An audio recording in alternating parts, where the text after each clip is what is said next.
Hey everyone, it's Bethany and I'm so excited to film this video, not only because I haven't filmed in 2 weeks, but also it's to share with you guys all about my labor and delivery. It has been 2 weeks since I had my little boy. His name is Jackson. It has been so amazing. I've just absolutely been on cloud nine. It has been the best experience ever, even with the, not very many hours of sleep and trying to figure out mommyhood and breastfeeding and all of those joys that come with it. So I'll very quickly go through week 37 and 38 just because it will kind of bring us naturally to when I delivered. But the biggest thing in week 37 is I did actually get my first kind of stretch marks that were showing up fairly well on my belly, and my belly was just like feeling more like itchy like it did at the beginning because it was growing a little bit more. I was in week 37 at the 2 centimeter dilation and still like super thinned out or effaced or whatever with my cervix. My doctor had talked about inducement. She says that, it's always a discussion towards the end of pregnancy on if women want to induce or not. So she just kind of mentioned to me that at our next appointment or the next appointment after that we would maybe talk about the options of that. 38 definitely was when insomnia started kicking in, was getting more kind of like discharge, like cervical discharge throughout the days. A little bit more sharper cervical pain, which I guess was just kind of my cervix again prepping for childbirth. So towards the end of the 38 weeks of pregnancy is when I went and saw my doctor again, and I was already at 3.5 centimeters, so I had dilated another centimeter and a half since the last appointment. And she's like, you know what, we don't even have to have the conversation about inducing because I really think that you're gonna come in the next day or two, or he's gonna come in the next day or two. So that was on June 28th is when I had that appointment, and June 30th would be week 39 for me. So I saw her on the 28th, and at that appointment she was like, I'm gonna go ahead and just sweep your membrane just because I already think that you're gonna come here in the next day or two, and this will just kind of begin the process. So it wasn't inducing, it was just kind of like more of a natural way of inducing, I don't know. So she did do the membrane sweep. So if you haven't had your cervix checked before in pregnancy, it is definitely uncomfortable and quite painful. It's not horrific, but it definitely, something's happening. It's quite painful and you do cramp quite a bit afterwards. With the membrane sweep, I didn't notice that it was any extra pain of just a regular cervical check to see how dilated I was, but the cramping that came afterwards was quite painful and long lasting. So a normal cervical check, I'd say I'm cramping for like maybe an hour afterwards. Whereas with the membrane sweeping, I was cramping probably for a good 6 hours afterwards. And it feels like you're on your period, just like you're having a really heavy, intense menstrual cramp. And there was a lot of bleeding afterwards. Not a lot, but there was quite a bit of bleeding, and I haven't bled throughout the entire pregnancy, so it was the only blood that I saw during my pregnancy. And so she's like, hey, I'm gonna see you probably the next day or two. So I was reading all about membrane sweeping, and some people say it works, some people say it doesn't work, but for me it worked, and it worked within less than 24 hours. But again, he was like super far down there. She already thought even before doing the sweeping that he was gonna come soon. So that was June 28th at 3 p.m. June 29th at 10:30 a.m. is when my water broke. So I went to bed early that night just because I wanted to get a lot of sleep just in case that was true and he was going to be coming in the next couple days. I actually slept in until 10:30 a.m. and as soon as I got up out of bed, I had been out of bed a million times peeing throughout the night, but when I officially got out of bed to start my morning, I all of a sudden felt this gush, and I was like, all right, what is that? So I was by myself. My husband was already at work. I was just with the dogs. And what it felt like to me was, for those who have periods, when you have like a really heavy period and you all of a sudden get like that gush of blood, that's kind of what it felt like, except it was, water instead of blood. And so I was like, okay, I'm gonna have some breakfast. I'm just gonna have some cereal just because I want to make sure that wasn't just I had kind of peed myself or something like that. I want to make sure that this is the real deal, because it wasn't like an extreme, like holy smokes, like in the movies where it like just gushes everywhere. It was just like, you know, I needed to change my underwear type of feeling. So I kind of ate, got up a few more times, and the amniotic fluid was just still flowing. So I was like, all right, this is it. I called Matt, let him know that I was pretty positive that my water had broken. I got my bags that we had already packed for the hospital already, and I drove myself to the hospital. I wasn't hurting. The only thing that was funky was that I needed to have a pad on because I was leaking a lot of fluid, but I didn't feel like I was having any contractions or anything like that. I felt great. So I drove myself to the hospital. Everyone thinks that's so crazy, but I was perfectly fine. So I just wanted to get there. So my water broke at 10:30 again, and I arrived at the hospital around 11:30 a.m. and I checked in, and by the time they saw me and like affirmed that my water had actually broken, it was about 10:15. And then I was like, hey, you know, I'm strep B positive, so I know I need to be on antibiotics. Let's get this rolling. That was the only thing that really kind of irritated me, as I was like, I've been here for well over an hour, like I want to be on these antibiotics.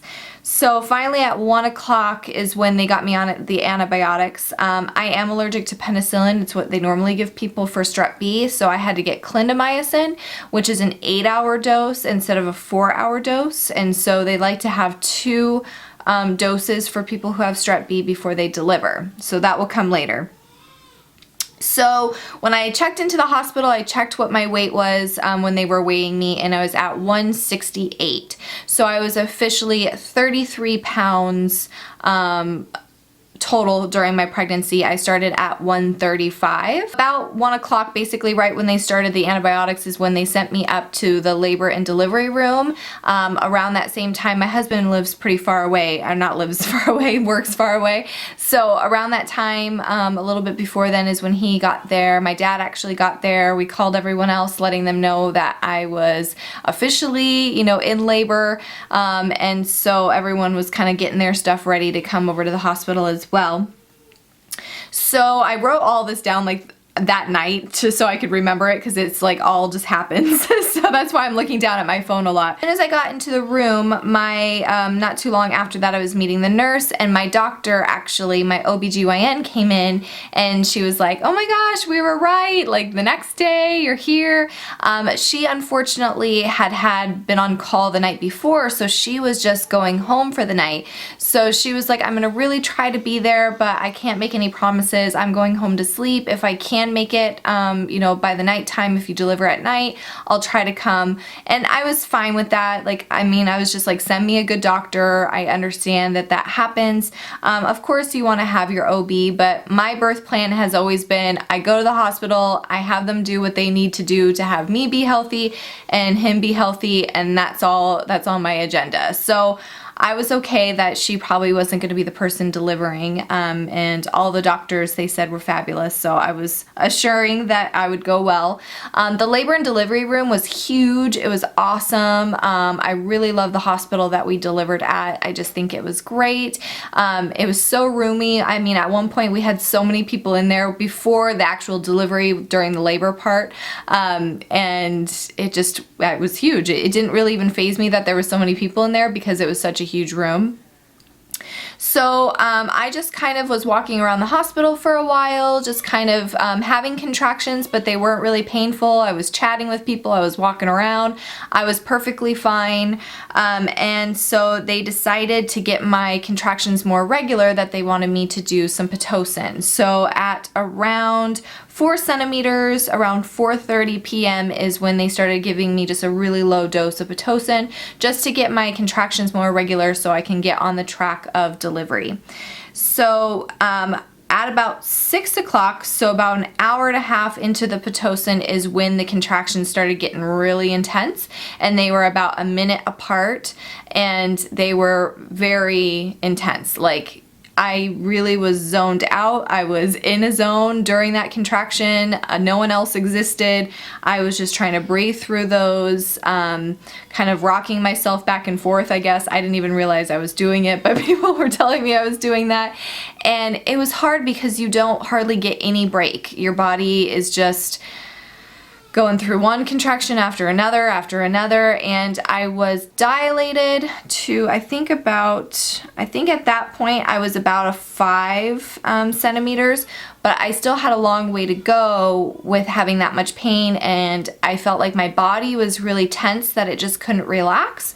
And so I told the nurse, I said, whenever the anesthesiologist is ready, I'm ready for the epidural. I have no shame in my game. I was perfectly fine if I decided to do it naturally, but I knew that if I wasn't going to enjoy my experience doing labor and delivery, that wasn't worth it to me. I wanted to enjoy the experience, and so not being in a ton of pain during it was my plan. Everyone's different. So I asked for the epidural. Literally probably like 15 minutes after I asked for it is when the anesthesiologist came. He was in between. He was about to do a C-section, and they were waiting on something. So he came running in, kicked everyone out of the room except me, the nurse, my husband, and him. And it probably took 10 minutes to get the epidural. It was really, really quick. He was super nice, super informative, but just wanted to get it done so he could run and do his stuff. And it was totally pain-free. I didn't think it was painful at all. The only thing that was uncomfortable was the fact that I was having contractions during the process, and so trying to keep still and breathe through that while knowing that he was giving me an epidural was like the only difficult part. And then there was a part like they kind of just are, I don't know, it's already in, the epidural's already in, but he's kind of, what it felt like, positioning it, and so it just felt like there was something in my back and he was pushing on it, but it wasn't painful. I just could feel like that he was pushing on something. So within about 15-20 minutes, the epidural kicked in. You do lay on your back so that you can make sure and have the epidural run on both sides. And I really just started noticing, okay, the pain was kind of going away. I could still feel all the contractions, but it wasn't painful anymore. It was just pressure, and I finally could relax. At 7 o'clock, about half an hour after getting the epidural, she checked me again to see how dilated I was, and I was at a 7 or 8. So my body really just reacted very well to finally relaxing, and I was dilating like crazy. About a half an hour after that, so around 7:30, I was having kind of an urge to push, and so I had the nurse come in again. That was also one of the best things about the epidural, is you can't feel the cervical checks anymore, because those are painful, those cervical checks. And so now it was like totally pain-free. I didn't even know she was doing anything. I mean, I could feel that she was down there, but I was like a cinch. So about half an hour later, she was like, all right, you're about an 8 or a 9 right now. So just kind of relax a little bit more. Don't push right now. Just kind of relax your body. And she had me lay on my left side, I guess with this, like, I think they called it like a peanut pillow or something like that, just for a little bit. And I noticed that really soon after that, I had this really intense pain on my right side. And I called her in and I said, I'm having a lot of pain on my right side. So she flipped me back over on my back, and she looked on the monitor, and within seconds she had me on oxygen. I was like, what's going on? She said the baby's oxygen levels just really dipped. So I must have been, when I was on my left side, either putting pressure on the placenta or the cord, or putting pressure on him to put pressure on one of those things or whatever. So she had me on oxygen to raise the baby's levels, and it raised basically immediately, but she kept me on the oxygen during the rest of the time just in case. Now fast forward to about 8:30, so I mean, not fast forwarding too much, and I called her again and I said, you know what, again, I'm having this really urge to push. And so she checked me again, and I was fully dilated, ready to go, head was there. She's like, okay, we can start pushing. So the people who were actually there for the delivery part was my best friend Erica, my mother-in-law, and then my aunt, and then Matt, of course. I started pushing, and it took 45 minutes before he came. So with the pushing, I had the oxygen on, which was probably really helpful during the experience, and you just push 3 times, 10 seconds each, or as much as you can. And I totally could feel everything with the epidural. That was one thing that was beautiful. It was just enough where I could still move my legs. I mean, they felt a little bit heavy, but I could still move them. I felt everything. I felt that I was having contractions before the computer even, or the monitor even registered that my contractions were coming up, because there's like a little bit of a delay. I felt everything as I was pushing. I felt the pressure. She's kind of the nurse, or you know, him or her is kind of stretching you out during the pushing to kind of help ease the baby, as well as to help with tearing. And so I could feel all that. Like, I felt everything. It just was pain-free. It was just pressure. And so it was perfect for me because I was laughing during it, which sounds crazy, but my husband was making jokes and we were kind of just talking back and forth, and you know, in between the contractions, obviously, because you know, when I'm pushing, my energy was all there. But it was a beautiful experience. It was awesome. I absolutely adored every second of it. So the doctor only comes in about like 5 minutes or less before the baby's coming. So I met the doctor. He was really, really nice, super chill, just a great individual. So I was very happy with who it was.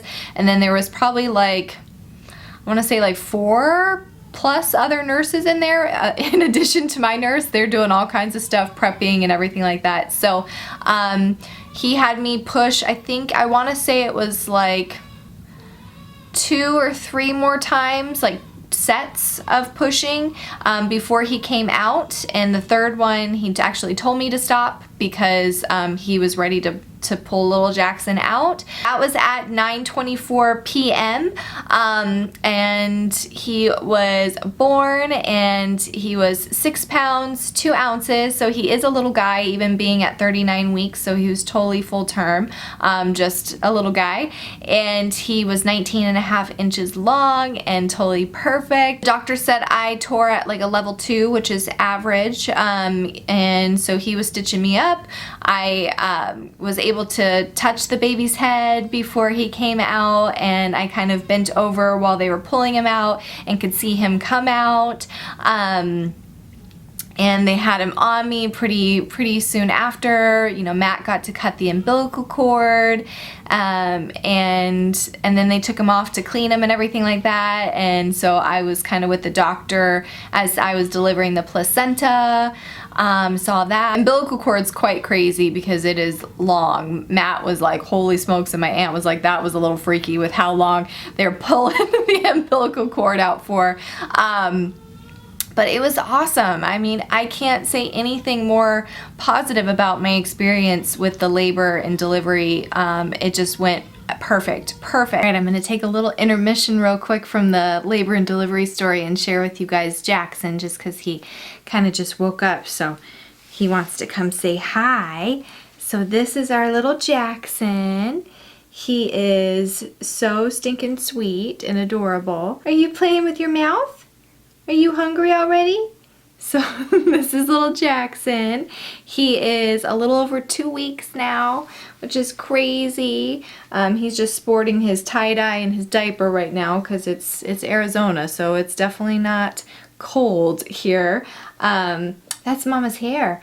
So he is now 6 pounds 4 ounces, so he's still a little wee guy, but he is definitely, he's gained back the weight that he's lost since delivery. Gained all that weight back. He's definitely loves to eat. That's why he's hungry again. It's been about 2 hours. Oh, yeah. What? And it's probably bright too. I mean, it is bright. He probably is not really feeling the bright lights. Say hi. Is telling Mama that he is extra hungry right now, so I'm gonna take a little break again from this video and go feed him and then finish off the labor story. Say bye. Say we'll see you later. Where do we leave off? Okay, so I think I was telling you guys about the golden hour. So at my hospital, it's they do this thing, it's called the golden hour, that after, you know, the baby's all cleaned up, what you want to do is do an hour of like skin to skin, and have your partner there or someone else there with you, and then the nurse is typically there too, but everyone else is out. The lights are really down low, and that's where you really just kind of spend time with your baby, as well as try to get your baby to nurse. So me and Matt wanted to do that, so it was me and him, and then the nurse, and then obviously little Jackson. And so we just kind of spent that time just kind of looking at him and admiring him, and then trying to get him to latch. He didn't really latch very well. I think it's kind of just more anatomy at this time, where, you know, he's a little guy, so his mouth, you know, couldn't really grasp on very well, but I was able to kind of just manually get some of the colostrum out and give it to him that way, you know, just having him kind of on my breast and just kind of manually get it in there. And we're still working on breastfeeding right now. I can always do another video on that if that's something that you guys are interested in. And he is able to latch now, but it's just a little bit harder, so I'm using what is called like a nipple shield, and it's going great. Basically, we're kind of pretty well whisked off into the recovery room after that. Because I think I was doing so well with the epidural and I was able to move my legs and stuff like that, I was able to walk really quickly after the delivery. And so the biggest thing is they want for you to be able to go to the restroom before you go to recovery. So she made sure that I was able to pee on my own and walk to the restroom, and I was able to do that really easily. And then they took us off into the recovery room, which was a very much smaller room, but still very nice. A little bit about me for weight gain and weight loss and stuff like that, because I always find that interesting for people, for when I'm watching videos like this. 1 week after delivery, I was at 156 pounds, so that means I was down 12 pounds and technically have 21 pounds left to lose to get to pre-pregnancy weight. But I mean, I'm drinking a ton of water, breastfeeding like crazy, and I feel great. So I'm like not complaining at all. I feel wonderful. Obviously I was pretty sore probably the week after, from, you know, day one to the week after, with you know, giving vaginal birth and everything like that, and bleeding and having discharge and everything like that. But having some ibuprofen for a few days afterwards, and they give you kind of like a antiseptic spray or something like that that kind of helps numb everything out, has been just perfect for me. And being 2 weeks, I feel perfect. Everything feels kind of back to normal now. July 8th is actually when his umbilical cord kind of fell off, the little scab, so I just noted that. And now at 2 weeks past delivery, I am at 152 is what I weighed today. So I'm down a few more pounds now. Still, you know, got some weight to lose to get to my pre-pregnancy weight, but I'm not worried about it. It's been 2 weeks. I have plenty of time, lots of breastfeeding, burning up calories and all that kind of stuff. So that is my labor and delivery story, and kind of catching you guys up to where things are at right now. If you guys have any questions or any kind of other like related videos, like breastfeeding videos, or anything like that that you would find interesting or helpful, please let me know down below so I can kind of jot those down and film those for you guys. We'll kind of just play it by ear on how many like videos I do that are like mommy related, or after delivering and baby related, or whatever. We'll just kind of figure it out as we go. But thank you guys so much for watching. Anyone who is about to deliver or is pregnant, I wish you tons of luck. It is such an amazing experience, and I definitely hope it is as amazing for you guys. So I will see you in one of my next videos. Bye!